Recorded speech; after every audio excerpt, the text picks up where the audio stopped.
What's up, Chiefs Kingdom, and everybody else that's listening? You're on another episode of Chiefs Focus Live. We got JP, we got Justin, we got our man, Boo Smith on. What's up, bro? Good. How y'all doing? Good, man. Good. Doing good. Glad you're happy. Glad you're on the show, man. Glad you're on the show. Very glad. So, you've been doing a little bit of traveling, talking to some teams. Tell us what's going on, man. Very busy. It's very busy. Especially trying to get the opportunity. But it's very, very hard. I did a lot of traveling so far. Been doing a lot of traveling these last few months. Teams, NFL, XFL, whichever way I can get it. Keep on striving, one step at a time. There you go, man. There you go. Yep. Justin, what you got, buddy? I mean, hey, we're just here to sit down, talk some football and everything. So tell us a little about yourself, where you played, all this. Break it down. Originally, I'm Kansas City, born and raised. Kansas City, Missouri. I played high school ball at Raytown, not too far from where I'm at right now. Raytown High School. After high school, I went to Mid-America for a semester, I should say. And I ended up leaving there out of the semester, going to a junior college called Community College outside of Oklahoma, right there, right on the border of Oklahoma and Kansas. Ran track, played football there. Used my track skills, really helped me out. Originally, I was supposed to go to Oklahoma State. That's where I went to play ball and run track at, and I decided to go home, stay home. I did a lot of things to figure out what I was going to do. Stayed at home, went to Mizzou, finished 2 seasons there, and ended up here where I'm at now. So there you go. Yep. I got a buddy that did the same thing you did, man. I got a friend that played in the NFL for 9 years, and he was a track star out of Oregon. And they, the coach there decided, saw him running and said, "Hey, man, why don't you come and try out for the team?" And he was a little guy, though. He was little, 157 pounds, 5'10". Is the Anthony Thomas? No, J.J. Burden. J.J. Burden. I actually know that name. Yeah, he played for the Chiefs for five. I think five out of the 9 years. So he's a good dude, man. Good wide receiver. Yeah. Very good wide receiver. Just in the wrong era. Wrong era of football. When you're playing for Marty, man, you didn't get a whole lot of shot, so as a wide receiver anyway. But very tough. Yep. So you spent some time with the Chiefs on the mini camp and stuff. Just talk about that. How was that, the transition to the league, just kind of the first welcome to the big league moment stuff? Welcome to the big league moment. Just to be completely honest, it's one thing I would say, just to start off saying, I think about the Chiefs is very organized, and they're just a good culture team. So everything is very upfront. Know your assignment, know your business. But at the same time, they have a lot of fun there. You got a lot of coaches, good coaches around. You don't really see too much negativity from my time. So that was fun. But the welcome to the big leagues, believe it or not, I felt was very kind of normal. Only thing I would say just different, I played in the SEC. They always compare the SEC, the closest thing to NFL. So it wasn't far off in my opinion. But at the same time, you kind of see when I was there, you see a lot of rookies. But at the same time, you see a lot of vets that's just not also as well known. So my time welcome to the big leagues was actually fun. It was fun. But at the same time, I knew what was going on, so I felt the speed wasn't too change of a tempo for me. I knew my assignments, knew what I had to do, but I also pay attention a lot. I'm good at remembering my playbook, and I study film a lot. So I was kind of ready for it. And I got a friend I call my brother. He also, he works for the Chiefs, so he's also like, "Hey, be prepared for this. So I kind of was ready for everything. So thanks to him for that. So I stayed in the book a lot. So the camp and everything like that went pretty smooth. Everything just went very good, and I was just really excited to just be out there and just show my talent. So, but just playing the SEC kind of helped me a lot. Did you catch anything from Mahomes? Nah. Just wondering. That's everybody's first question. I say no, but Yeah, I was just saying. I feel like one of these days when it's in the game or something is when I feel like it all hit. Yeah. Yep. Yeah. Yeah. Yep. So obviously, you major as a receiver. Couple plays there at Mizzou, coming out of the backfield as a running back, and then obviously returning. How do you think that sets you apart from the other guys that are maybe competing against you with these spots? Well, just being like my pops always taught me to be able to play every position. I played running back, corner, safety, so everything was kind of normal for me. But one thing about that, I also was learning how to be a returner at a very young age too. So I always knew that special teams always kept you on the field, and that's one thing I even learned in high school. Special teams kept you on the field, but what sets me apart is, like you said, I can run the ball, catch the ball, and also return. Special teams do play one of the biggest role, in my opinion, from a kicker all the way to a returner, as in simply from making a fair catch or just flipping the field. So that's one of the biggest things. But at the same time, I can also catch a screen behind the line of scrimmage and take it 90 yards, or I can also go catch a 90-yard bomb. So that also separates you a lot from just being not down to no bigger receiver or slower receiver, but just being able to versatile doing everything. You can put me in a slot, the outside, anything. I can also be a gunner for you. So that also separates me very well, just to be able to do everything. Well, the one thing, man, a 4.3 is not slow.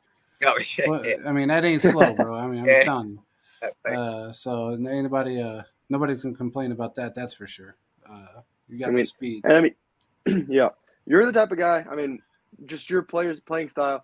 I mean, we just say you're the kind. We make plays around you. That's kind of how. I mean, you can do it all. So you're the perfect. Just come in and, like you were saying, screens and all sorts of fancy stuff. I think that's what makes you a good fit for these teams. Is that, I mean, they can throw you in and they can build plays around your style because it's perfect. I mean, just kind of getting fun with it. Yeah, and also I always think of it, and also I agree with that. I also think that just you can play around my style, but at the same time, I'm also a team player, which I have no problem running a go ball just to clear up the out route coming behind me or something like that. Right. So I'm humble, and I just want to win. That's my biggest thing. Whatever can win, and if I feel like it's in my hand, which Mamba mentality, of course, I want it in my hands, but just you can. Any good competitor, that's the way they think, man. So. Yep. Yeah, that's perfect. I mean, especially in today's league. Oh, yeah. You want that? I was just gonna say with the way, I know right now, with you're moving and checking things out and looking to see what's out there, and the thing you said to me that I know is something that Andy and Taub and Nagy and all those guys look at is somebody that's detail oriented. That really puts in the mindset and has the mindset to be able to watch the film, get into the playbook, make sure you understand it. Andy's done things to people out of the blue just to see if they understand it. I mean, you can ask, Brett Veach will flat out tell you, he was Andy's cheeseburger guy. That's what he did. He ran and got Andy cheeseburgers and French fries when he wanted them, when Andy was up at midnight, making up plays with the Eagles. But he handed, he was going on vacation, and he handed Brett Veach a pad of paper. He said, I want you to write down all these free agents, all the rookies, and I want you to tell me everything they can do, can't do, what position you think they can play, and where their weaknesses are. He spent 4 straight days doing this. 4 straight days, day and night, didn't sleep, did it all, man. Andy comes back, Veach hands it to him. He said, oh, you did that? He goes, yeah. He said, good. Okay. He set it down, never even looked at it. And it wasn't the fact that he didn't want to look at it. It was just wanted to see if he could do it. And he eventually did look at it. And he was really happy with what he'd seen. But it was just the fact that he wanted to see if he'd do it.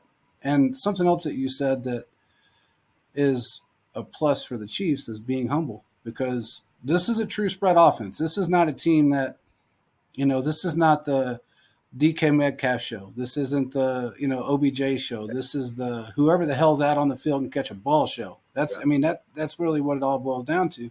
So, people that fit within the system are usually guys that understand that that's where they're at right now. And that's how this team is successful is because nobody knows where you're coming from.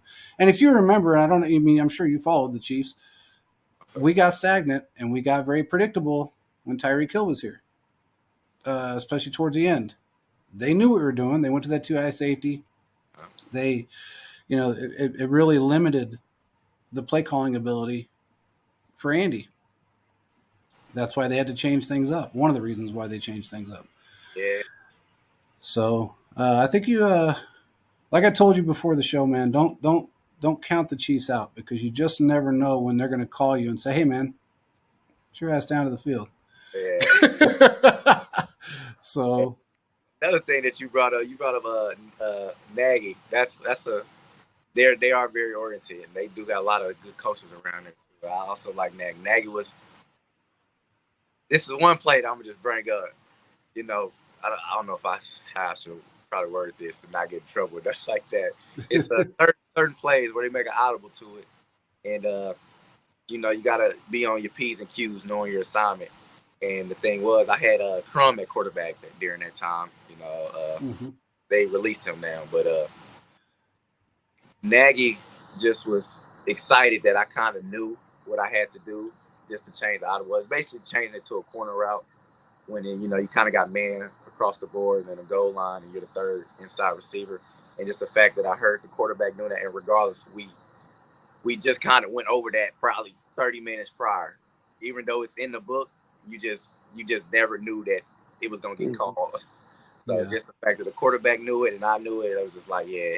And Nagy came up to me right after, like, good catch, good play. And I just kind of, he brought up that was very good details. And the fact that you just said that just kind of reminded me of that, because that's one thing, just knowing your assignment, especially because you never know when it's going to get called. Of course, watch the books, study the film and stuff like that, but you never know when they, even on the practice field, quarterback might like, hey, let's try this out. And helped me out. I believe it helped me out very much, just knowing my assignments. Yeah. So that just because they are very detail oriented. Yep. That's what I was going to hit on earlier. You're talking about just kind of waiting for your opportunity and being willing to run a go out to open somebody else up, especially in today's league where it's a me league. Don't get me wrong. I know you want that ball, but that's when the opportunities come, is when you're, working for the team and then knowing what to do when it does come your way. That's just how the opportunities, they just grow. And when you get your shot, you just make it count. And so I think that's important. You got to know, because you never know. It comes when it's least expected. And that's the thing, especially with this team. And the way, especially with the way Mahomes plays the game, you watch him. This dude's, he's as unorthodox as they come, and will make up plays on his own just by scrambling and figuring things out. So they have to, it's off script a lot. There's a lot of times that there's scripted plays and, it goes that direction, but I would probably give it 45-50% shot that is probably off script, especially when it comes to Mahomes, Kelsey, that combination there. Those dudes, they're in sync, and that's the one thing that, you gotta have that mindset. JJ always used to say he had a sixth sense. I used to tell JJ he had a sixth sense because he always knew what was coming before it happened. And that's something that sets you apart. It does. It sets you apart from other players. A lot of guys, you'll see them, they're running the route wrong, or they're, they think it's an out route, and it ends up being a slant or whatever the case is, or out and go, and then they end up just stopping and turning. The ball's, 25 feet past them to the right, or something insane, and that's part of the game. That's part of the way they do things. But I don't know, man. I looked at a lot of your stuff prior to you coming on, and you would be a good fit for this team. You would definitely be a good fit for this team.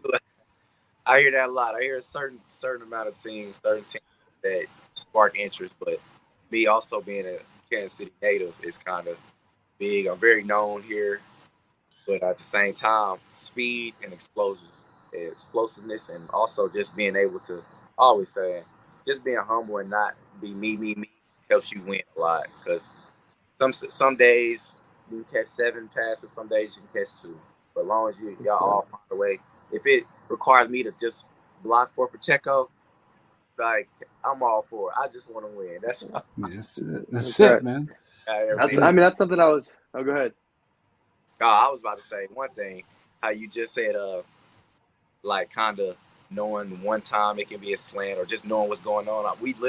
I just told you guys I just got done working out, and my boy that plays for Virginia Tech, me and him literally was just talking about that as well. We are so like film studied, so we watch a lot of film, but at the same time we study the game a lot. So that's another thing that also helps me out with teams because I know what's coming a lot more, and especially going to camp and when Matt and then you got Spagnola is defensive coordinator.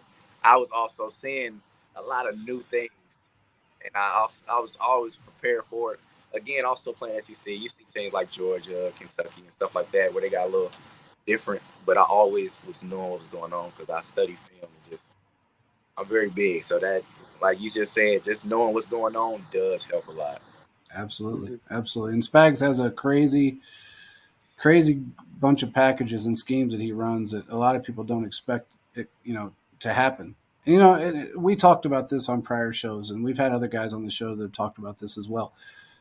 We struggled in the defensive side of the ball, and everybody blames Spags, but it really wasn't Spags. A lot of it has to do with the position coaches. And there for a while, we had some situations to where some of the position coaches weren't that great.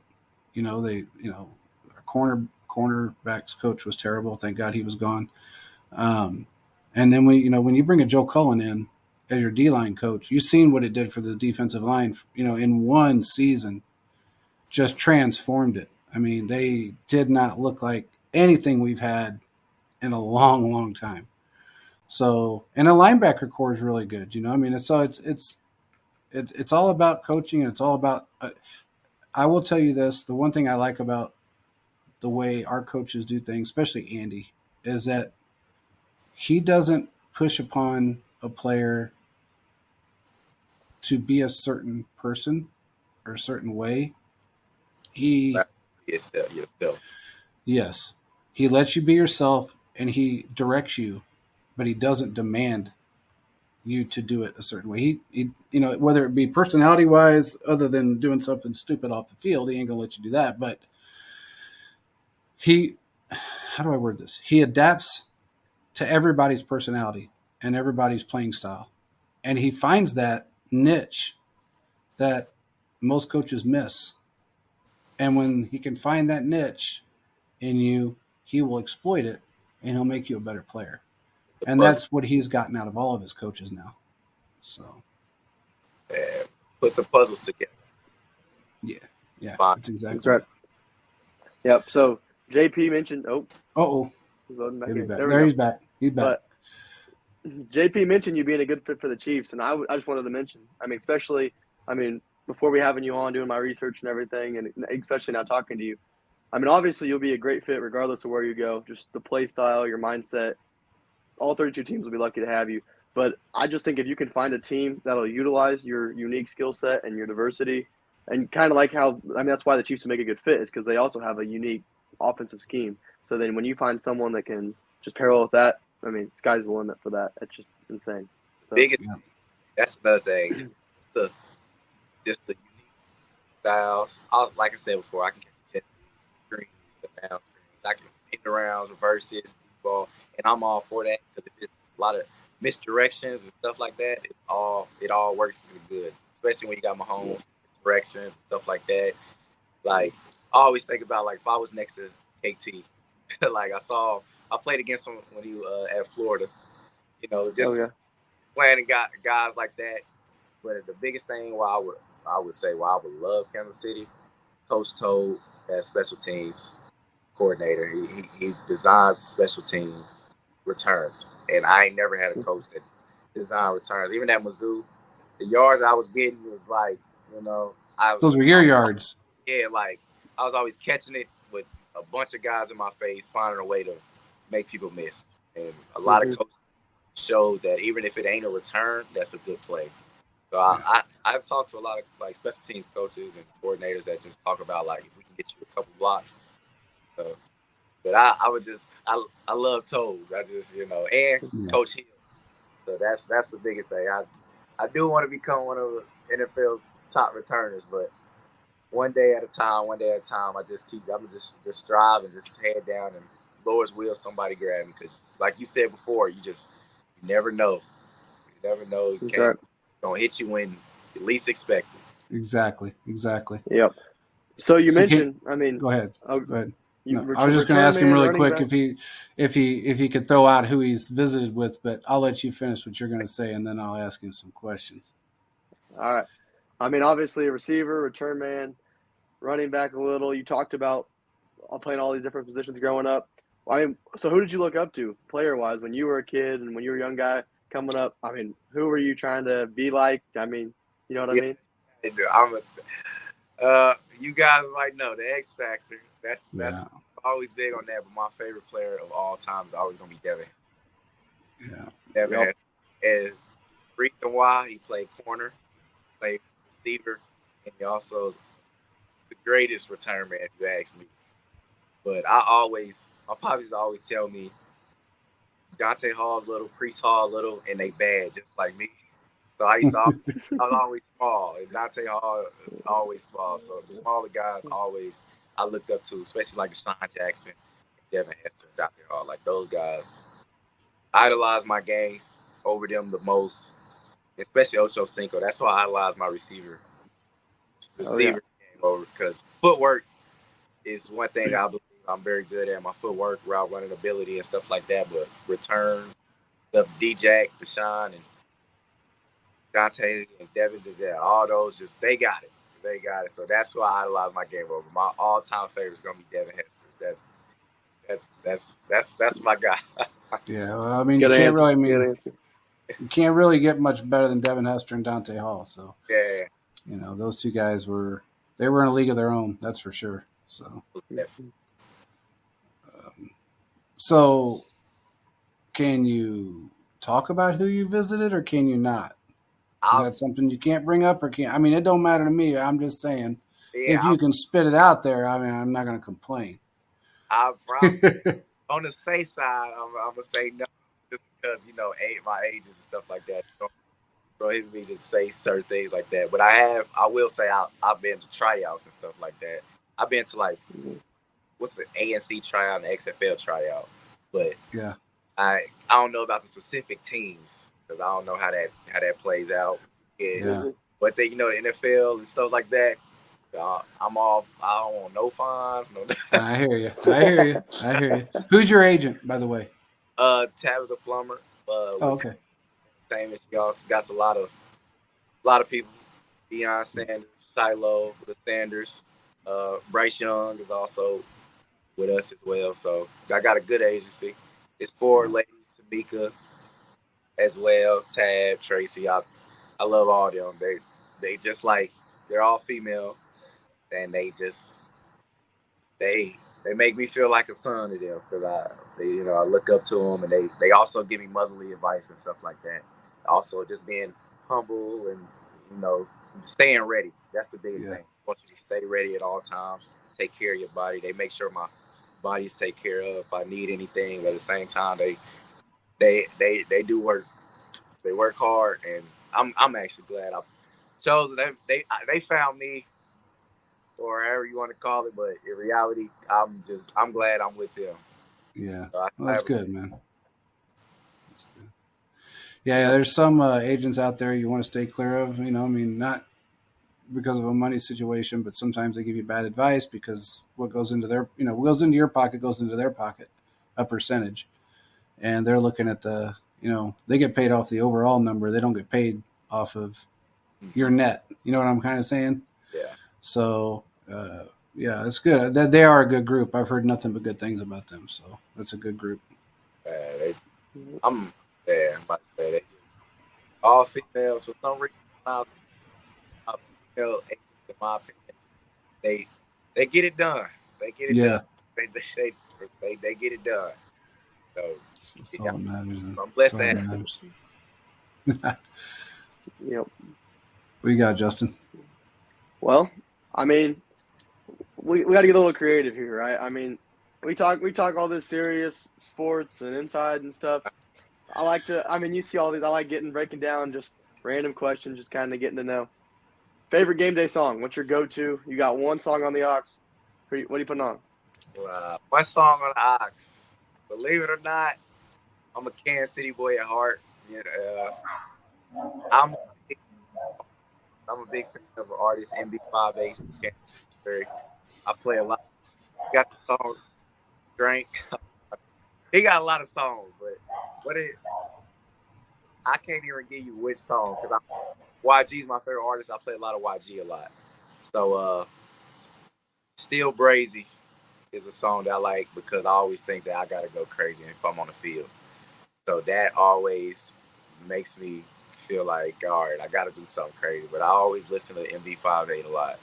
But I wouldn't say I have a go-to song. But if you put Meek Mill in your headphones, probably Meek Mill,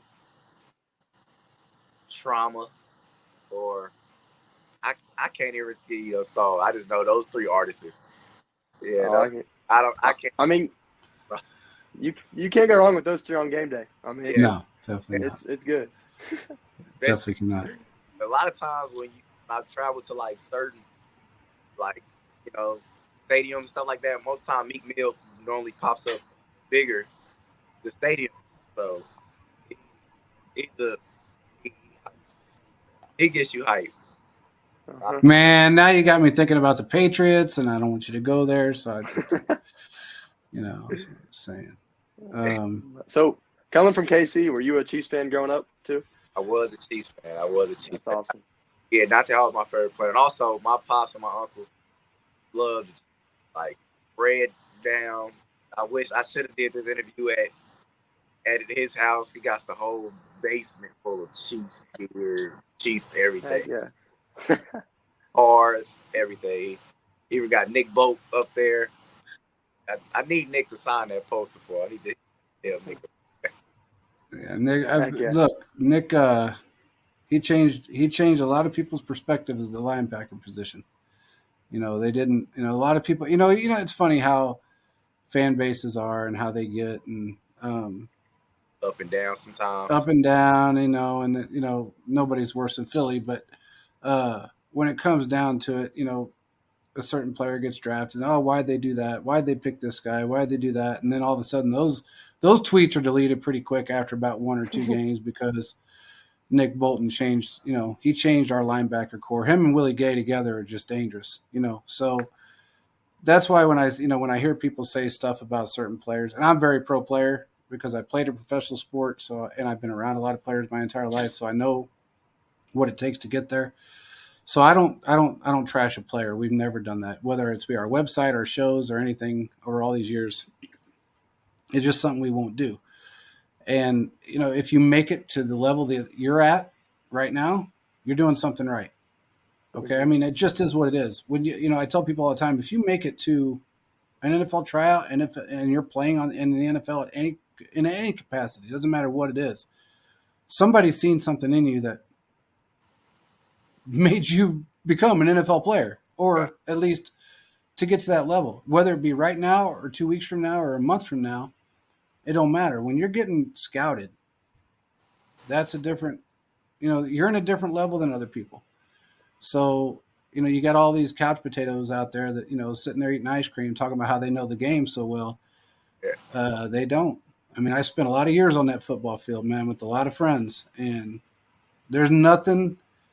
I mean, I play baseball, so it's a different situation, that wasn't easy. Don't get me wrong, but it wasn't anything like football. I mean, nothing like football. After watching, and I grew up. Look, man, I'm older than both you dudes put together, so. Good, you look good. I don't know about that, but it was weird because when I got injured, a friend of mine took me to Arrowhead and made me get out of the house and get out of the funk I was in. And he said, let's go to a football game, play for the Royals. And I said, man, I don't want to go to no damn game. He said, yeah, you do. Let's go. So we ended up at the game. And that's when I got in the locker room and I met the entire 92-93 season, the roster, and Joe Montana and Derek Thomas, Neil Smith. And Derek Thomas ended up being my best friend. And we lived 4 doors from each other and didn't even know it. I had no clue. And I talked to him in the morning he passed away. So, right 3 hours before he died. So it was one of those things that when you get to sit on a field, even though you're not playing the game, and you get to sit there and watch what these guys put themselves through, what you guys put yourself through to become what you are. Until they put themselves in that position, shut the hell up. Because you don't know what you're talking about. And that's just, I've told people that, man. I've gotten belligerent with people because of that. Because it irritates me when somebody slams a player. Justin will tell you, I've snapped on some people a few times because of that. I don't play that, man. I mean, I know what it's like. I've been there. I spent too many years watching you guys, watching players put themselves, their bodies in just the weirdest compromising positions and getting beat to death. And back then, I'll tell you now, it wasn't like it is today where offense and defense, when you're in training camp, they got along. They didn't get along. There was no getting along. They hated each other. I mean, I've seen guys beat the shit out of each other with helmets. I mean, and they're on the same team. I'm like, I asked Derek one time, I said, what the hell, man? He goes, what? And I said, they're beating the shit out of each other for no reason. And he goes, yeah, that's we don't like each other during. He said, but on Sunday we're all brothers. He said, but Monday through Friday we're not. He said, it just we're against each other, and that it's changed a lot. It's not like that now for the most part. I mean, most of these guys, they get along fairly well. I mean, I've seen offensive players fight other offensive players before I see offensive defensive fight. Like we watched Josh Allen fight with his offensive lineman for no reason whatsoever. But the game has changed so much since back in those days. I was there from basically 91 to 2005, close with the team. Still fairly close to a lot of guys on the with the organization, but not so much of the players that are there now.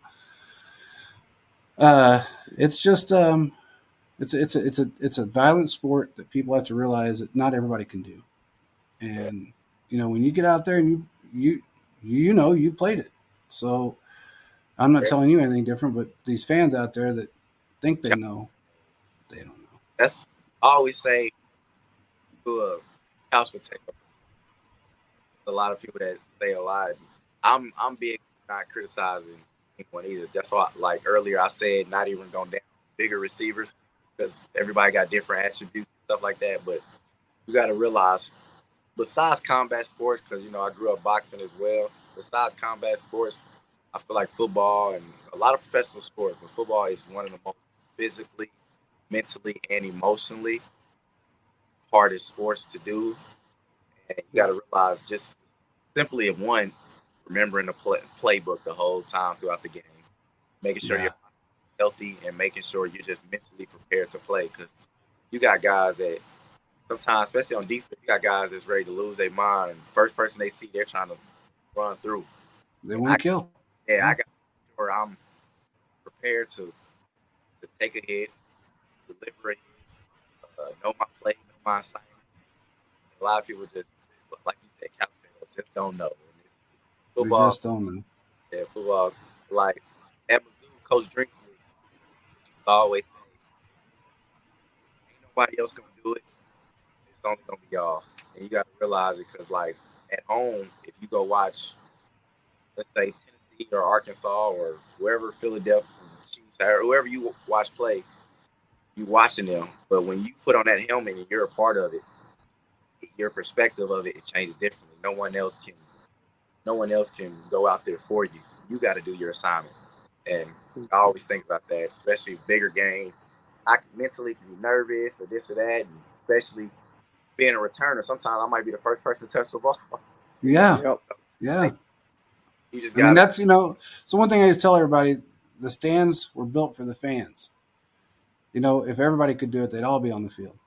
So that's just something that, people don't take that into consideration a lot of times when they want to get on. And that's, if anything, man, I'm sure you've learned it. You've been on social media enough, you can't take anything that these fools say at heart because ain't none of them done what you've done. So yeah, it is what it is. But luckily I ain't had no bad yet. Only thing I got, but I didn't get 18. Everybody know that. So, yeah. I mean, okay. yeah. I mean, the more hate you get, the more. I mean, that's how you know you're really making it. Because I mean, you start That's true. to the point where these guys are critiquing your every move. That's where you want to be. I think that's just fine. It's absolutely true. I mean, you're gonna get it from both directions. You'll get, and Justin's 100% right. If you start getting a bunch of hate, that just means people are they're scared of you. That's really what it all boils down to. I mean, Mahomes gets more hate than anybody in football, and he's one of the nicest guys on the planet. He is. I feel like there's nothing bad to say about him, and it's just No. I feel that with LeBron. I feel like you don't see LeBron in the media about nothing too bad. And it's just the hate is crazy. They hate you because they ain't you, man. That's just really what it all boils down to be. I mean, it just, huh? My mom says they hate you because they ain't you. That's true. I mean, it's true, bro. I mean, believe me, I had a player, a baseball player that didn't play my position that hated my guts, hated me, bro, and I didn't understand why. I didn't really get the whole concept of why this guy hated me as much. And I asked another player, I said, "What the hell is his deal?" He said he's worried he's going to take your TV. You're going to take his TV time. I said, "Take his TV time? We don't even play the same damn position." I mean, he plays third base. I'm a pitcher. What? And he said, "Yeah, man. He wants to be the show guy. He wants to be the guy that the face of the team. Blah blah blah blah." And it's like, man, you could shit. If I wanted to be on TV, I could. I'll be on TV. I mean, I don't want to be on TV. I don't care about all that. I care about winning and playing and enjoying what I do. And mine was short lived. I got injured and it didn't last. I got 4.5 years out of it, but it wasn't nearly what I wanted. But I got to have fun doing it. And I got to learn, meet a whole lot of people after the fact. And still to this day, I get to meet a whole lot of people. We've had, Tom Ali on the show. We've had old friends of mine like Tim Grunhart. We've had Derek Thomas's son on. Very nice kid. Remember him when he was like a little 5-6-year-old kid running around the locker room. Him and my son going in the equipment room and putting on tape, and they come out wrapped up like mummies with a helmet on, slamming head first into walls and tables. I mean, it was just the fun you had back in those days. Just to watch and see the stuff that makes up so much more than just what people think. The perception of the game is. So. What's this dude say? He says the real old man has a forever man crush on J.J. Bird. I don't even know who Robert Settle is. See what I mean? You see the kind of shit I get? Probably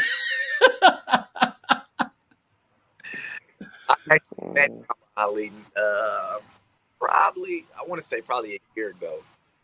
I forgot where I was at, but I literally was telling him, I think I was coming off of mini camp, so probably a year ago. Talking to him about it, he just gave me a whole spiel about how the NFL works and kind of what we're talking about right now. You never know who's watching, who's this. So every opportunity you take, any opportunity you get, you take it. And I remember he told me that but he brought up Andy Reid's a great coach, and he like guys that he uses the name of like not bigger names. Yeah, most Chiefs. Besides Mahomes and Kelsey and stuff like that, you got like people didn't expect Pacheco to be Pacheco or Bolt to be Bolt. Like that's just what they know what they got going on. Yeah, that's why all these Chiefs fans, man, you're 100% right. That's why all these Chiefs fans, dude, it's funny when you watch Twitter during the draft or in free agency. I mean, anybody that gets cut, we got to sign him. If we signed every player that these fans wanted, we'd have a 175-man roster. I mean, honestly, it's insane to think, and it's always the guys that get cut that are either they got a big name from one season, or it was mentioned a lot on ESPN, or whatever the case may be. Dude, we won a Super Bowl with 10 rookies on our team, and 7 of them were active. That's not normal. Young receiving core, young secondary.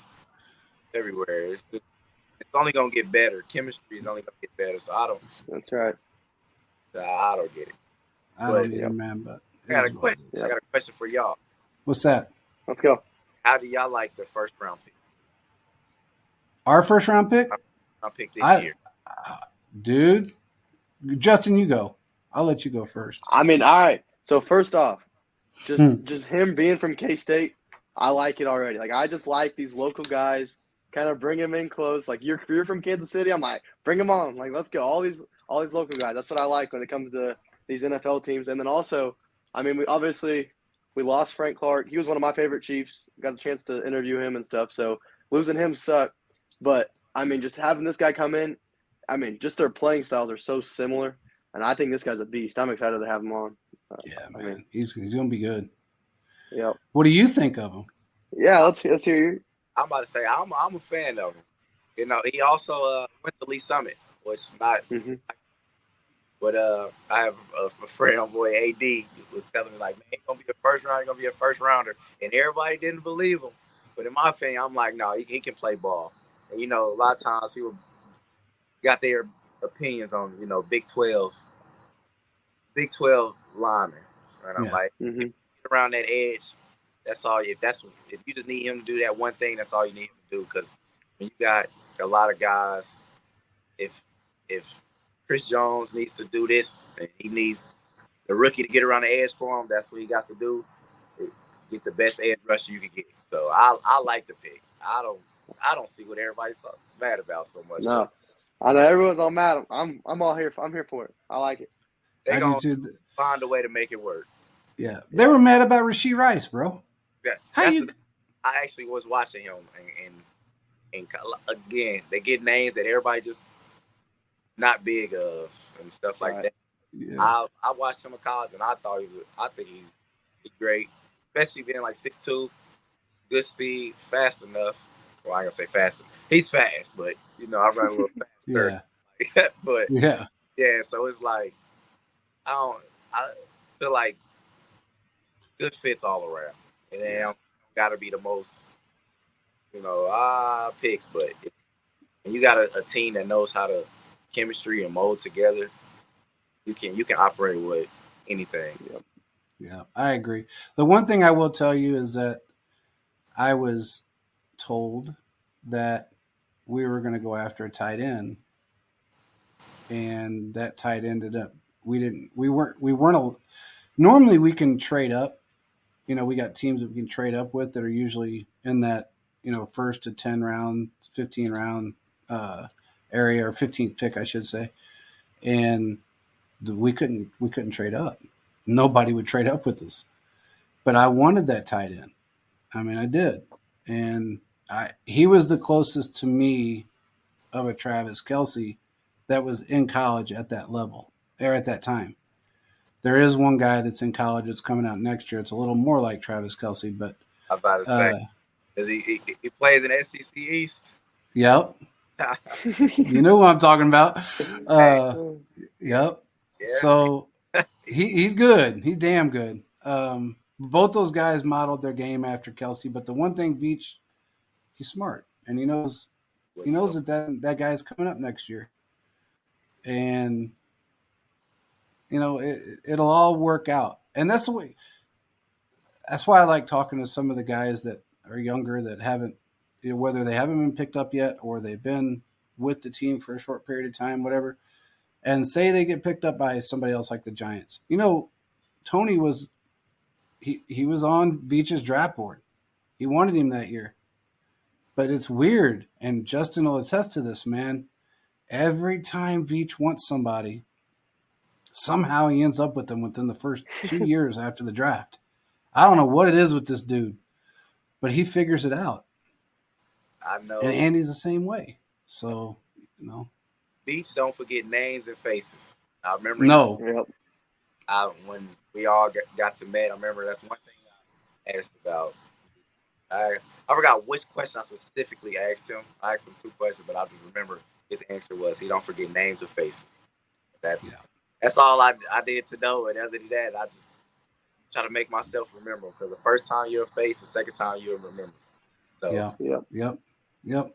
Well, the one thing I would tell you about Veach, and I do know this 100%, is that he's not your run-of-the-mill GM. He's not that John Dorsey that's sitting in an office somewhere eating ice cream, asking people to go find him players. Veach is on a plane in the middle of nowhere looking at high school players, and then he wants film from those high school players and what college they go to, and then he wants film from that college, and he follows them through their career. And that's something that he is very big on. He's not lazy. He's a workhorse. Dude's a workhorse. And if he sees something, if he's got the room, he'll get the room. Or he'll put you in there. And if you don't have the room and he wants you bad enough, he'll make the room. That's just, what he does. Hope it makes room for me. I'm flavor right now. Yeah. But it's crazy you said that. I met another GM. I ain't gonna say the team name, but whatever. But he said that kind of thing to me. He's been watching me my whole career. That I've seen you when you was with the Chiefs, Mizzou. I also went back all the way from your high school. It's crazy how you just never know who's literally watching. It's true. I mean, it's true. There was players that were in the draft that I had never even, and I follow as much as I can, but there were some players that I had never even heard of, and I thought, man, where'd this guy come from? Like even Pacheco. I was like, Pacheco, wait a minute. Where the hell where did he play at? And then I went and watched his film. And I went, damn, this guy is killing worms 6 inches deep. Yeah. He ain't playing. This dude runs. He's angry, man. He's mad at everything. Yeah, that's my guy. So, he's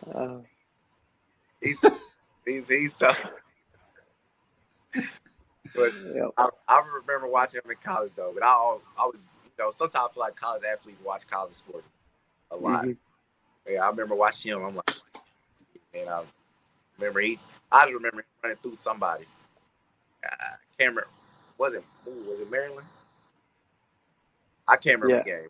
Yeah, I just remember he ran through somebody, and ever since then, I'm like, yeah, this guy's tough. And then being around him, he brings some juice. He brings energy, most definitely. He brings the heat, that's for sure, man. Look who's here, Chiefs Live. What's up, bro? How you doing, my man? This is one of our longtime listeners, man. He's on the show all the time. If you got any questions, just ask, man. So anyway, Justin, what you got? I got to ask. I mean, obviously, dream scenario, first round pick, instant starter, all that. But I mean, I think that there's stuff that you can benefit from having kind of the more hard fought road to success. I mean, what's something that you think you'll benefit from? Does that make sense? I mean, you saying from not being a first rounder and stuff like that? Yeah, just kind of having to have the longer thought out process to ending up on a team. And I mean, do you think you'll benefit from that?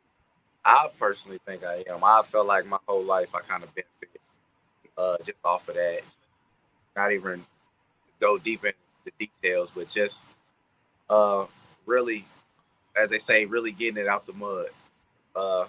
Really just striving for everything because just to go back, out of high school, I was All-American. I mean, All-State, All-Conference, I got everything, and I didn't really get no offers. JUCO, I had to walk on, earn my playing time there. Walked on at Mizzou, earned my playing, and I wasn't even supposed to be where I'm at right now. So I just felt like the long, hard process is kind of what makes me who I am because I always felt like I've been doubted. So I feel like doubt kind of brings me up. And at the same time, a lot of people just not in my shoes. So they don't understand that, you can't let worries and negative thoughts feed into your successful ones.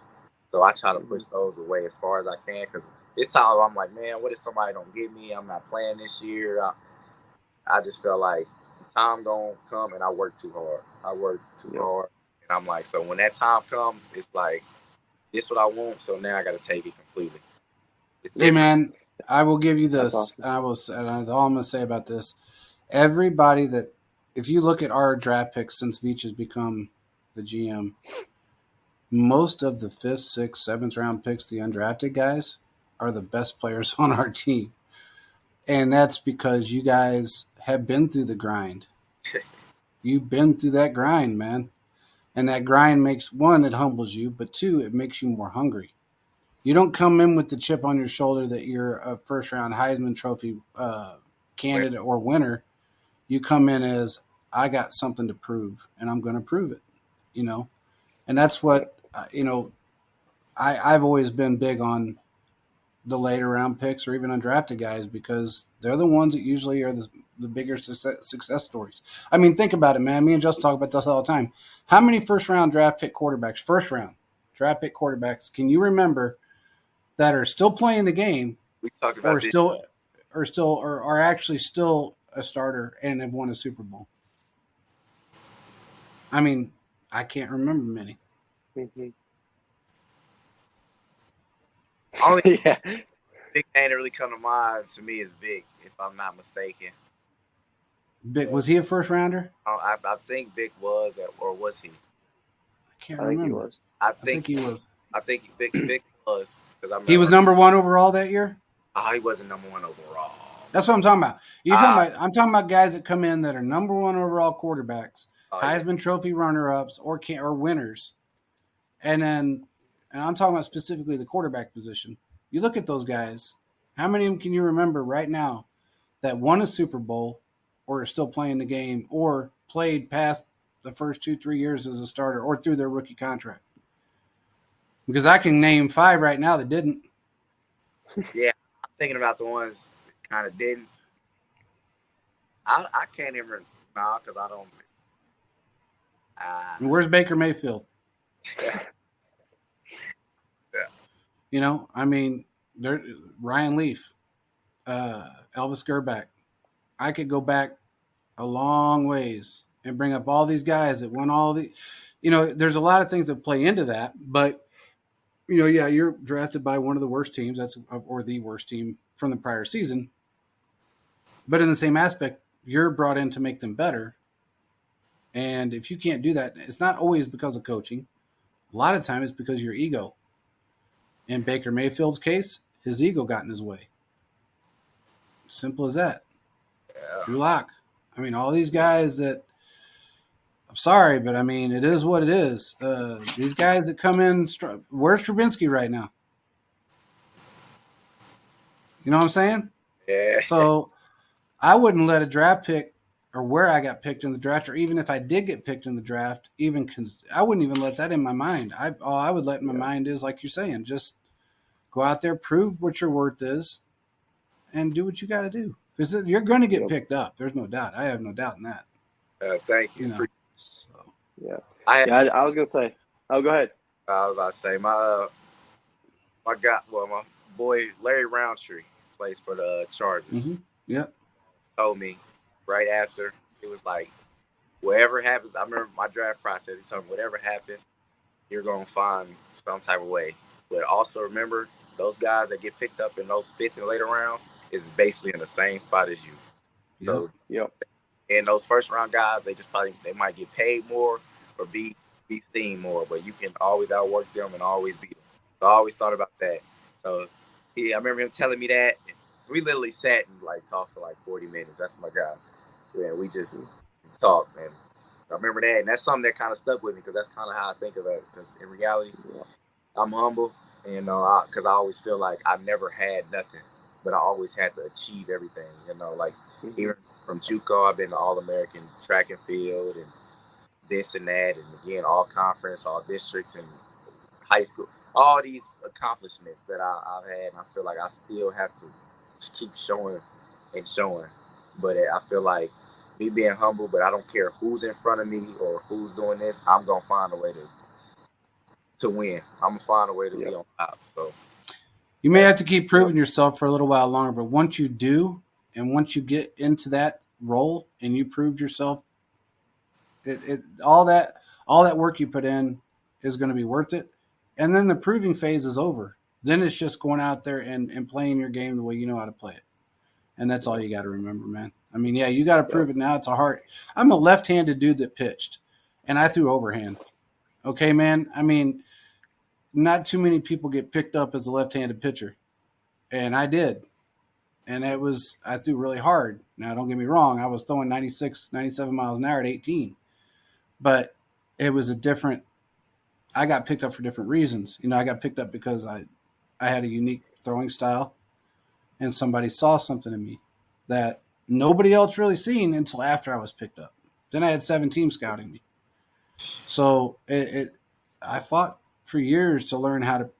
And dude, I can't. There's nothing I can do right-handed besides play golf, and I can't even do that anymore. I almost killed a guy playing left-handed, so I had to quit. I had to switch to right hand. Almost killed a dude. I sucked at golf left-handed. That was terrible. But when you put that grind in and you put that work in, it all pays off in the end. And then it's just you going out there saying, look where I'm at. Look what I achieved by what I did. That's how you have to look at it, man. Yeah. I just wanted to – I mean, it's important to remember that where you're drafted, if you're drafted, that's all just a number. I mean, it's only going to change is your Wikipedia page. I mean, if we're being honest here. You need the opportunity. I mean, I was going to say, I saw you walked on to Mizzou at first, too. I think that's awesome. And obviously, you ended up succeeding there, and here, I mean, you're here now. So that's awesome. So I just wanted to – I mean, obviously, you know what it's like to have to prove yourself and come in and work, and it's not going to change. It just takes one opportunity, and sky's the limit from there. That's it. My brother always said, well, when I said my friend, he always told me to take one pair of eyes. That's it.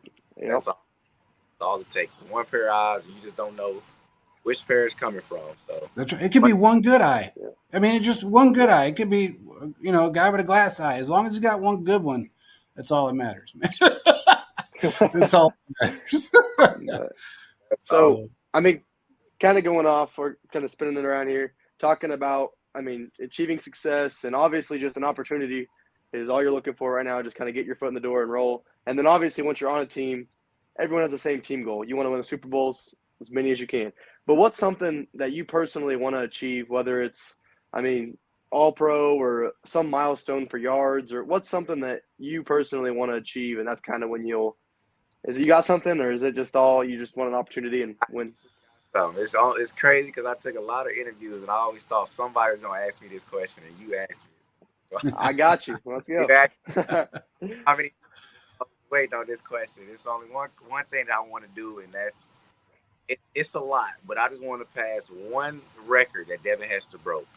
I don't care if it's the most punt returns, the most kick returns, but the one thing I want is the rookie season to at least be able to have more than 6 touchdowns, because he tied the record, which he holds the record. But it's a lot of things he did. He got like 4 things he did, and I just want to be able to do one of them. Besides being awesome and win a Super Bowl, which everyone wants to do, but me personally, I want to do something like to just that no one else could ever do. No one could, even if I don't get 21 returns in my career. But if I only get 11 or 10, I got a lot coming. I just want to put that out there. Y'all not the first, but y'all hearing it now. When I get the opportunity, good. Be a lot of house calls. That's one thing that I'm excited for. But that right there, I just want to be able to just do one thing that he did, and that's probably return opening kickoff for the Super Bowl, because he's the only one that ever did that returned the opening kickoff. That's right. No one ever scored a punt return in the Super Bowl. I want to do that. I got the list when it comes to special teams. I got that. I'm going to be able to put my name somewhere in on that, because when that's awesome. Done, I can be like, oh, I got a ring, I got this, I got that, but it's going to be one thing that I want in history, and I don't know what it is. But I'm going to get one of them things. One of them. That's it. It's good, man. I mean, y'all heard it here. It's coming. It's going to happen. Somebody take a chance. If I get that right special teams coordinator that just wants to set up at least one block for me, I'll do it. I'll do the rest. There you go. That's awesome. Yeah. Well, I think, given the fact that you didn't have somebody like a Tobe that designs, special team plays, and everything that you did as far as returning the ball, you did basically on your own. That's off script. I mean, that's you making it because you made it. I mean, you did it on your own. So I think in the NFL, especially if you played for a team like the Chiefs that has a coordinator that actually draws up his own scheme for special teams that way, man, I can just imagine what you could do.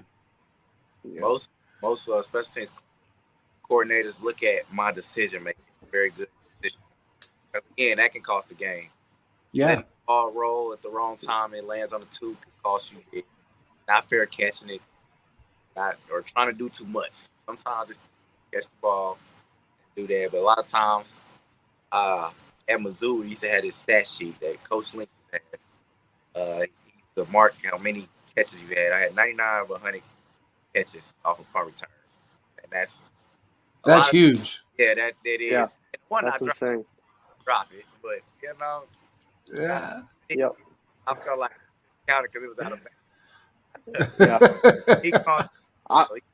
He caught it every once since spring all the way to fall, all the way to the season. And 99 of 100 speaks. That's huge, man.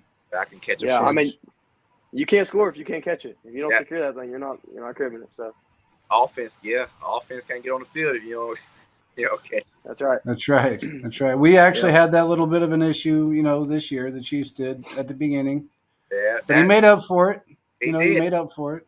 I got So. to. I remember. Matter of fact, funny little story, kind of going off script. When we first was getting there, he talked about he never returned like punts and stuff He like didn't. that. Yeah. And it was me. I want to say me, him, Justin Ross, Pacheco, and Matthew Saxton was back there at the time, just catching punts. And I was just kind of teaching him how to judge them just a little bit. But I just remember, like, he said, "Man, you look like you've been doing this your whole life." In reality, I had. My dad used to always throw the ball up, and I used to always find out how to catch it. So judging punts has always been good, and it's always been great for me. But I just know, like, during the time when he was dropping them, I was like, I'm hoping my phone rings sometime today. Yep. I'm like, oh man, Yep. he made up for it. He does his job. That's all you want as a player, somebody to overcome adversity, and he did that. So salute to him for that one. Yep. Well, that's awesome. Especially kind of help him out, showing him the ropes. It's sweet. But I tell you, you talked about. and you were right about that too. Sorry, I was defending him all season long because people were riding him so hard about, I think he had 3, if I'm not mistaken, 3 that he missed during the regular season, and I said, man, you guys are ramming it down this dude's throat, and he has never returned a ball in his life. That is not something he ever did. So how do you expect him to learn it now? I mean, just like. And the one thing Andy did, and I love the fact that Andy did it, was, especially on that, I think it was the last one that he dropped or he missed. Andy put him on offense, and he went out there and made a hell of a catch. As a white, ran a route and just sick ass catch. That's one thing people don't know about Sky. Sky probably had one drop in college. He really, first of all, everybody don't probably know this, but that man can really catch the pass. Like, he really got some sticky hands. That's the one thing they don't like. He literally can make some crazy catches. Yeah. You can watch college film and probably break the film down. He was getting like 11, 12 targets a game, and he only had like one drop pass. Yeah, he can really catch. Like, he's a receiver. Returner, he's still trying to learn it, but at the same time, one of them teams where you got to play special teams first. Get your feet wet, and I just was wishing, like, praying that could have been beat, but hey, still can be, man. Don't worry, don't count yourself out yet, man, because that still can. Believe me, that's still on the table. Don't ever count yourself out. I feel like they making the offense better. He's going to get better on the offensive side, and they're going to need somebody newer to do that job. And if there's only one job that I got to take, I would take it. When you want it so bad, sometimes it's hard to sleep, Yeah. I feel that. You don't understand how bad I just work so hard. People just don't understand. I work I talk to teams, I do this, I do that. And it's like somebody just give me an opportunity. Especially, me. I originally went to Kansas City camp at like 151 pounds. Because I left Mizzou at 55, but I was training so hard to be ready. I lost weight, but I just weighed in at 168 today. So I've been like 170. I'm like, I'm not finna keep hearing this. Hey, man, some of the best players in the NFL were that size. Yeah. I mean, they really were. So that's not anything to be. That was actually that's an attribute in a lot of ways. Yeah. You know, especially in this league. Yeah. So people, you know, you're hard to catch when you're smaller. You got those cuts, the agility, and people are diving over you instead of diving at you. That's a good attribute to have, man. So Yeah. So you mentioned running up. You talking about returning the opening kickoff or touchdown, right? Yeah, You yeah. clearly have thought about that. Put a lot of thought into that. I I, just got to know. Maybe not. But I know you thought about this a lot. Do you have a celebration you're gonna hit when you return the opening kickoff? You got a specific one, or is that still just gonna happen? the specific one, if you ever watch me at Mizzou, I always do the shoulder rolls. That's I never told no one this, so I'm kind of giving y'all all the insiders right now. there you go, then. Exclusive. Shoulder rolls that I always do is kind of just, like I said before, everybody always say you too little, so I kind of I'm flexing now. I want to tell you I'm big enough to do everything, so that's why I flex when I do it. Give it just 3 flexes and call it a day. I'm not a showboater or nothing like that because I like to let my game speak. I'm not too much of a talker or whatever, but you know I got a sense of humor where I'll have no problem speaking and nothing like that. But you know who he reminds me of, man? You know who he reminds me of? That's awesome. He reminds me of Charkandrick West. His demeanor. He reminds me of Charkandrick West. I take that. That is good. I take that. It is good. It is Oh, good. yeah. Charkandrick's one of the coolest guys on the planet, man. And you remind me a lot of him, man. I will give you that. That's something that, and that's a compliment in many ways. So Thank you. Yeah. That's the only thing. I don't really have no dances, no nothing. If you ever watch me at Mizzou, I kind of made that little shoulder bouncer thing. I had everybody kind of doing that. Man, I was gonna say if you said the gritty, I was gonna click you off the show because I'm so damn tired of that. That was crazy. My mom kind of hate that everybody does that dance. It's so old. Oh my god, they gotta stop doing that, dude. It's like the Bengals, man. I mean, come on, bro. You got at the time they had 3 players that went to LSU. 3. We had, I think, 4 or 5, if I'm not mistaken, maybe 4. And none of our guys did it. And they got the Who Day. Okay, dude, you're so far away from Louisiana. It don't. It makes no damn sense. Why are you up there saying Who Day? I mean, people are asking who the hell are you because you're talking about this and you're way up north. Yeah. Hey, I have no clue what they're doing. Shoot. I don't either, man. The greedy, I don't know. It's a good dance. Played out. I feel like everybody's kind of doing it. Jamar and Justin made it a thing, so I kind of feel like let's just let them just maintain that as their celebration. Everybody else just kind of do your own thing. Yeah. Do a cartwheel, somersault, anything. Anything at all. Anything. Anything. Yep. Well, I'll tell you what. I mean, you clearly have been. I mean, you got hard work, you got discipline. I mean, you clearly have the maturity that it takes to play for a team, especially coming out like this. You can just hearing you talk about, goals and everything. You can tell.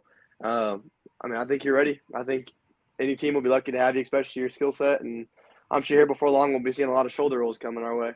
So I'm looking forward to that. And hopefully it's on our team. Yes. Yeah. I'm hoping it's for us and not against us. Yeah. Yeah. I love to be red and gold. Gotta love it. Gotta love it. There's a few teams I just don't want to see you play for, man. And I know it's just out of pure hatred. I gotta know. I might. You want to know? Is that what you? Okay. So first of all, man, my number one team I don't ever want to see you on is the Raiders. Look, man, I've been through some shit with the Raiders. I've been through some horrible, horrible things with the Raiders, man. Horrible things. Things that just unspeakable things. My the dad. Raiders. He likes Marcus Allen, though. Me too. Yeah. Me too. But, he played for the Chiefs. But afterwards. But Marcus is a different guy. I met him too back in those days, and he was a cool guy, very well mannered dude, very calm, very collected. Didn't and at the time he had a hatred for the Raiders because of the way they did him. So I got along with him really well. But yeah, the Raiders is that team that I just man, damn, if you got any other opportunity, pick somebody else, please. Guy that I work out with, well, I can say his name, Sam Webb. He actually plays for the Raiders. He's in town right now. We all go work out, stuff like that. Kind of. But he plays for the Raiders, so that's. Oh, you'd hate the heat out here. I live here, man. By the way, okay. And the heat sucks. You don't want to practice in that heat. I mean, I'm just throwing out every scenario that you do not play for the Raiders. So the heat is one of them. The heat's terrible here, bro. It was 118 degrees here Sunday. Yeah. 118 degrees. Don't want to practice in that. No. Yeah. I mean, and then, it's just but the other team, I wouldn't even, any AFC West team I wouldn't want to see you play for, but that's kind of a given because then you're going to go against us and that's going to suck. Yep. Twice a year, so that's going to suck for us. But honestly, man, I would hate to see you go play for either Cincinnati or the Bills. Anybody else, whatever. I mean, that's crazy. It's just the growing rivalry. There are a lot of players on those teams that I like. They're a great organization, but just the growing rivalry. It'd be just the same as a division rival at this point. You go do your thing, go win some games with them. But man, when you play them, if we're getting beat down and you're over here running back the kicks, I'll be going. I'm not going to like you no more, man, and I like you. It's Cincinnati is that they fit my style of offense with the spread offense. Yeah, we're a spread offense. I know. That's what I say that spread. Yeah. But yeah. Oh yeah. At those two teams, that's just. I mean, from a strictly non-biased side of things, I mean, Cincinnati would be a great team to end up playing for and a great organization to play for. But I mean, man, I don't know if I could take it. It might hurt. Hopefully, I need the Chiefs to bring you on before they give Cincinnati an opportunity. That's I got to send this video to somebody up there because that ain't working. Yeah. That ain't gonna work for me. If anything, just don't let him go to Cincy. Please don't let him go there. Do whatever you got to do. I don't care who you cut. Well, I do care who you cut, but just make sure you. And then the Bills thing. Look, man. This is what's nice about doing a show like this is that we're not regulated by anybody. So I say what I want. Uh-huh. The Bills, on the other hand, I don't have a hatred towards anybody in particular on that team. I really don't. They're not a good organization. There's a lot of trust factors. I got friends. I talk to a lot of people. And in fact, if you go back and listen to some of our prior shows 2, 3, 4 months ago, I was talking about the exact same problem that they just had and are going through right now. They have trust issues. They have trust issues from a coaching standpoint, from a quarterback standpoint, and from an organization standpoint. And when your players don't trust your organization, there's an issue right there. That's why I say the Bills, man. I want to see you succeed. I just want a good organization that just don't try to back or I'm gonna give you 110%. Just get honest and just allow me to show my everything else. I'll take care of my own. That's it. That's it. Yep. And I mean, with your mindset and your abilities, I mean, success is going to follow you no matter what team you end up on. That's absolutely. End of the day, it's coming. So absolutely, man. Lord's will. Yeah, yes, sir. You'll get there, man. I have got 100% faith you'll get there. I'm putting it out there now. You will be signed. Hopefully, it'll be the Chiefs, but you'll be signed by somebody. Yeah. Hopefully they see this. We need somebody up there to see this. I'm sending this shit to somebody. Believe me, I got friends. Yeah, I know. So, well, thank you, because I know training camp gonna start. I know it's crazy. That's another thing. Things work. People can get brought in at different times. Yeah. Oh, yeah. This is the time. This is the prime window here in the next couple, like the months or so. It'll be Yeah. I perfect. had boy Damon Hazleton was like played for like Texas. 1 week he came down to the Chiefs at a different. It's just crazy how things just work. But not even a pair of eyes, just a glass eye, a good glass. That's right. Eye. Yep. One glass That's eye. right. That's all you got to have. A guy with a monocle. It don't matter, man. Just somebody, if it's Stevie Wonder and he can feel the vibration of what you can do, I don't care. I'm just saying. That's just how it's got to be. But I think you're going to do well, man. I got a good feeling about you, and I think you're gonna do really well in this league. So, Yep. What do you got, Justin? What else you got, man? I don't want to keep him that's on here about too out. long. Man just got done working out, and I'm sure he's probably tired. So, Yeah. Go get some food. Go rest up. Hopefully. I'm trying to get to 175 and leave it at that weight right there. there you go then. Yep. So. Well, I was going to ask. I get a lot of guys. We get guests on sometimes, and we ask them about, especially if they have, they didn't live in Kansas City or they hadn't been in Kansas City. We ask them, what do you think of the food and stuff like that. You've been there, so you know. I just got to ask real quick before we end this. What's your favorite barbecue joint? If you say that my place, then you got to sign with the Chiefs. All right. Now, remember, I'm old. There's All right. only 2 places that have been around. That's what I'm thinking. I'm thinking you finna say. All right, I'm gonna say the 2. I think you finna say Oklahoma Joe. What is it? Oklahoma Joe and Q39. Old school barbecue. Let's just hear what school. you think first. Let's hear what you think first. Yeah, let me hear yours. Non-biased. Non-biased. Non-biased. I like Gates Barbecue because Thank you, God. You better sign with the damn Chiefs. I like Gates. Thank you, God. I love Gates. Checking my pulse right now, man. Do you understand, Justin? Did you hear what the man said? Hey, Gates Barbecue. That is the best barbecue in Kansas City. Yeah, I know a lot. I feel like Jack Stack got to, like, if you want to take someone out, Jack Stack got the perfect sit-down spot. The ambiance, yeah. Good. But when you just want that barbecue soul, you walk in, how may I help you? They get you beef on bun. Oh, dude, you're hurting me. They give you everything you want. And then the sauce. You got to love Gates sauce. You can't beat. Dude, I have it. You can't buy it here. So I have to either have somebody ship it to me. Funny story. I'll give you a funny one, man. So a buddy of mine was coming out. He's a big gambler. He don't do it no more. He came out here and got rolled. But so he said, "You want me to bring anything from Kansas City?" I said, "Yeah, bring me some damn Gates barbecue sauce." He said, "You want the multi-pack?" I said, "No, man. I want original and extra hot. That's all I want. That's all I take. That's all I care about." He's got, that box that they sell that has 6 bottles in it, but this fool puts it in his suitcase and doesn't wrap it in nothing. Now, understand, this man's got probably $10,000 worth of clothes, if not more, in his suitcase. All right, well, he's sitting there at the airport and the shit's coming around.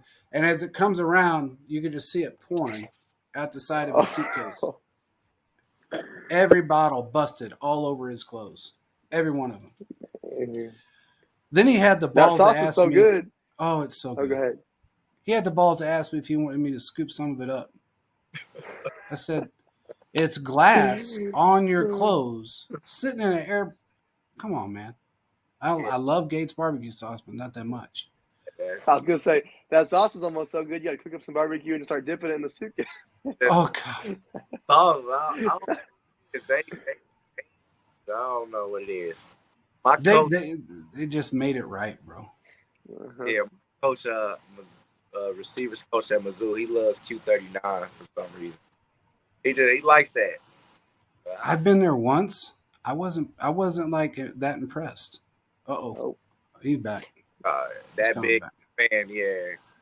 A lot of people like Arthur Bryans, and I'm not too big on Arthur Bryans either. I'm not either. I don't like their sauce. No. Yeah, I feel like Kansas City got a lot of good barbecue, but what kind of makes us a barbecue is everybody got the different type of texture on their sauce. Yeah. Yep. Arthur Bryant tastes like liquid smoke. That's what I don't. I mean, you know what we used to do back in the day? If we wanted all their meats, because they do got some really good meat, you know, if you just get it plain, we would buy like trays of their meat and then go down to Gates and get the sauce. And then we would, you know, that's just how we did it. You know, especially their brisket's the bomb at Arthur Bryant's. I will give them that. But Gates just got it down, man. You got a 80-year-old smoker, and they never changed it. Sure as hell don't clean it. So it just is good. We was down there one time with Lynn Dawson and he was an old news anchor, Larry somebody. Can't remember his name now. He was on the news in Kansas City on Channel 9 forever. They was down there eating. I think I'm talking about. I can't even think of his name. Larry something. He got some mustache. Yeah. Damn, man. Anyway, we was down there and they were already in a booth, the one on 12th Street. And they're already in a booth eating, and I was in line, and they were talking to me. And, you know, when you're in line at Gates, if you don't, you're not paying attention with that girl, and she says, "Hi, may I help you?" and you don't answer her, they go to the people behind you because you're out. Well, these fools are talking to me, and she bypassed me. And then I got mad. I wasn't mad at her. I was mad at them. I said, "You just got me bypassed." The girl at the desk, she started at the front counter. She started laughing. She goes, "No, I seen who you were talking to." She goes, "I was just messing with you. What do you want?" So I ended up getting the order. But what you like, man? What you like to get? Man, I used to get you remember the triple stack? It had the ham, the beef, the roast beef, the ham, and the turkey, all three together. That big ass thick sandwich was like. I used to get one of those. I love their fries. Man, I love them fat fries. Dip it in some hot barbecue sauce. That was it. But what about you? What's your go-to order? Yeah, what's your go-to down there? I like a mixed plate. Yeah, mixed plate's the bomb. Get ribs, the beef, you get the slabs and baked beans, fries, and all the other stuff. Brisket. I forgot what other thing on it. I don't know what else, but I feel like give me a variety of stuff. Yeah. Yeah, but it's just so good. I mean, and the mixed plate's the bomb because, you know, you always had your bread underneath everything. Bread, a bar. Yeah. So, well, now I'm starving and I want some Gates. So if I use my frequent flyer miles, I may just come home just to get it and go back. But yeah, man, I'm glad you said that, man. That solidified everything for me. You got to sign with the Chiefs. Bring them on. Yep, I'm calling everybody I know. Yeah, I remember Mac Jones.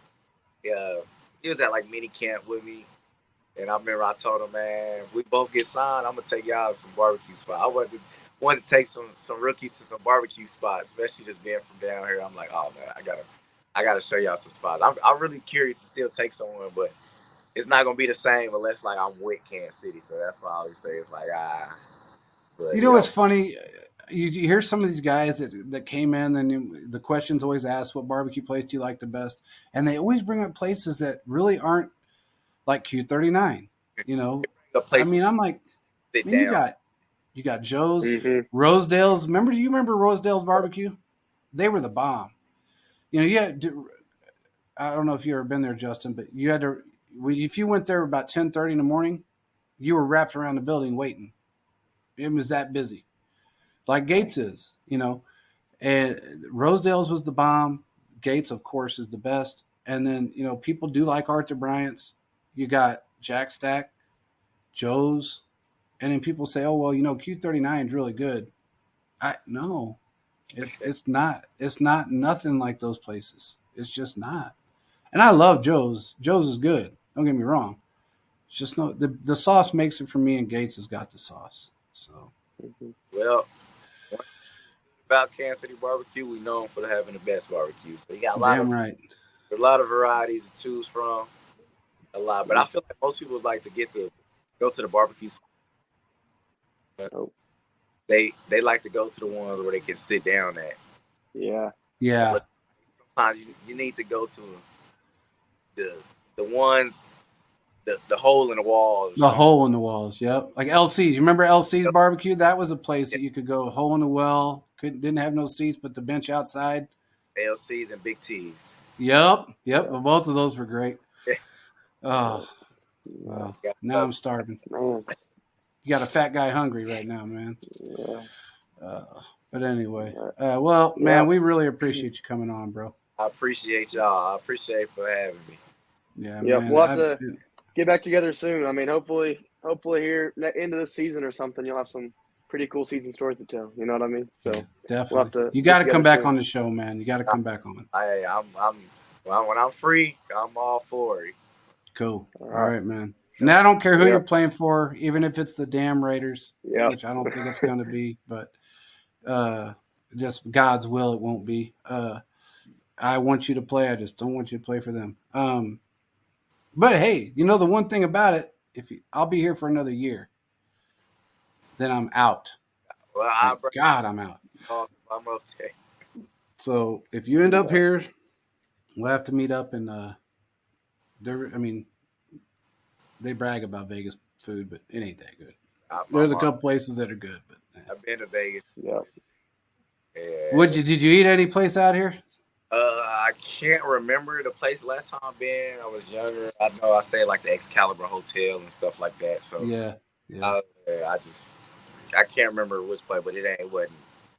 No. It's like Italian food. The Italian food out here, man, it's spaghetti with ketchup, and they charge you $400 for it. It ain't no good. Yeah. So commercialized, bro. It's all commercialized out here. So, but yeah, man. If you do somehow end up out in Vegas, there is a couple good spots. We'll meet up. I'll take you to a couple good spots. If you like Italian food, there's one, only one. Not like Kansas City where you got your variety of them, but one good Italian place, and no good barbecue. So just so you know, ain't no good barbecue out here.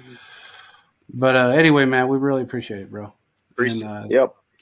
And I mean, I think a lot of congratulations are in place just for getting to where you are now. But I mean, we wish you the best of luck moving forward. And if there's anything we can do for you, give us a holler. I mean, obviously, the best is still ahead of you. So we're excited to see how it unfolds.